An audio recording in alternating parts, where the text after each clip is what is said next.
भाजपच्या प्रदेशाध्यक्षपदी रवींद्र चव्हाण यांची निवड ही पक्षाच्या संघटनात्मक ताकदीला नवे बळ देणारी ठरली.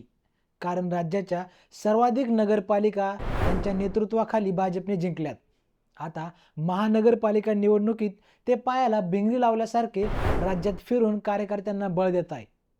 अनेक ठिकाणी भाजपने बिनविरोध नगरसेवक निवडून आणले. रवींद्र चव्हाण यांनी स्वतःच्या बालेकिल्ल्यात म्हणजेच डोंबिवली मतदारसंघामध्ये भाजपचे तब्बल 15 नगरसेवक बिनविरोध निवडून आणलेत आणि त्यांनी एक विक्रमच केला आहे.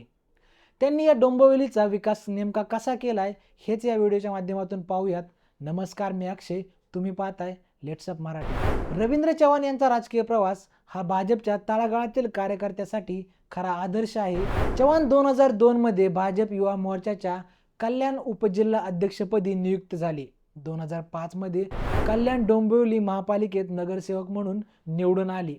त्यांनी स्थानिक पातळीवर आपली ताकद दाखवली. 2009 पासून डोंबिवली विधानसभा मतदारसंघातून सलग 4 वेळा ते विजयी झाले. 2016 ते 2019 या काळात ते बंदरे, माहिती तंत्रज्ञान, वैद्यकीय शिक्षण आणि अन्न नागरी पुरवठा विभागाचे राज्यमंत्री होते.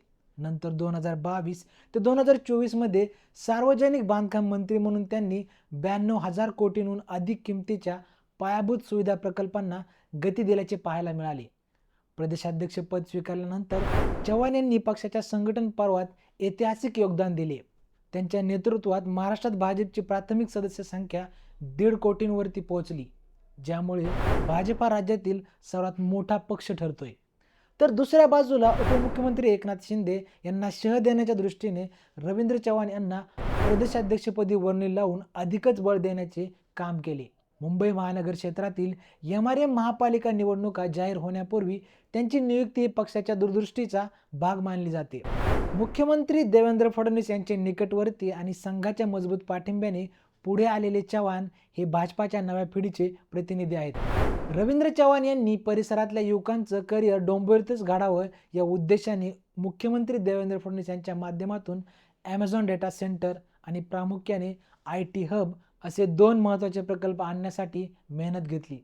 तत्पूर्वी चव्हाण यांनी कल्याण डोंबिवलीच्या पायाभूत सुविधा विकासात नेहमीच पुढाकार घेतला.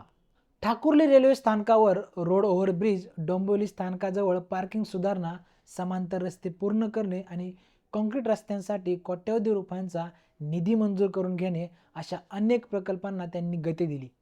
स्थानिक पातळीवर रखडलेल्या विकास कामांना चालना देण्यात त्यांचा मोठा वाटा आहे. कल्याण डोंबिवली महापालिका ही एकनाथ शिंदे यांच्या प्रतिष्ठेची समजली जाते, कारण शिवसेना गेली 30 वर्ष सत्तेत आहे.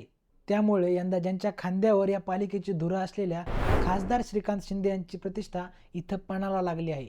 युतीला स्थानिक पातळीवर इथं मोठ्या प्रमाणात विरोध होत असतानाही शेवटच्या क्षणी शिवसेना, शिंदे गट आणि भाजप यांच्यात युती झाली. कल्याण डोंबिवली महापालिकेत 122 जागांपैकी शिवसेना, शिंदे गट 68 जागा लढवणार आहेत, तर भाजपाच्या वाट्याला 54 जागा आल्या आहेत. युतीत 14 जागा कमी मिळूनही भाजपचे 15 नगरसेवक बिनविरोध निवडून आणण्याची हिमया चव्हाण यांनी केली आहे. यामागे चव्हाण यांच्या संघटन कौशल्याचे आणि रणनीतीचे उत्तम उदाहरण मानले जाते. डोंबिवलीतील या वाघाने स्थानिक पातळीवर आपला दबदबा पुन्हा एकदा सिद्ध केला आहे. पक्ष कार्यकर्त्यांमध्ये रविदादा किंवा आपला रवी असे प्रेमळ नाव असलेले चव्हाण हे कार्यकर्त्यांशी थेट जोडलेले नेते म्हणून ओळख निर्माण केली आहे. चव्हाण यांच्या नेतृत्वात भाजपा महाराष्ट्रात अधिक बळकट होईल अशी खात्री पक्षनेत्यांनी व्यक्त केली आहे. आगामी स्थानिक स्वराज्य संस्थांच्या निवडणुकांमध्ये त्यांचे संघटन कौशल्य आणि रणनीती निर्णायक ठरेल. सामान्य कार्यकर्त्यापासून प्रदेशाध्यक्षपर्यंत पोहोचलेले हे चव्हाण भाजपाच्या राष्ट्रप्रथम पक्ष दुसरा स्वतः शेवटी या तत्वाचे खरे प्रतिरूप आहेत. रवींद्र चव्हाण यांची नियुक्ती आणि कल्याण डोंबिवलीतील बिनविरोध यश हे भाजपाच्या ठाणे कल्याण पट्ट्यातील जनसंघ काळातील प्रभावी पुनरुज्जीवन होत असल्याचं मानलं जात आहे. सोशल मीडियाच्या भाऊ गर्दीत विश्वासार्हतेने चकाकणारे नाव म्हणजे लेट्स अप मराठी. सगळ्यांना, सगळ्या नागरिकांना ती स्पीच, ती लेट्स अप वरील मुलाखती म्हणजे विचारांचा खजिना.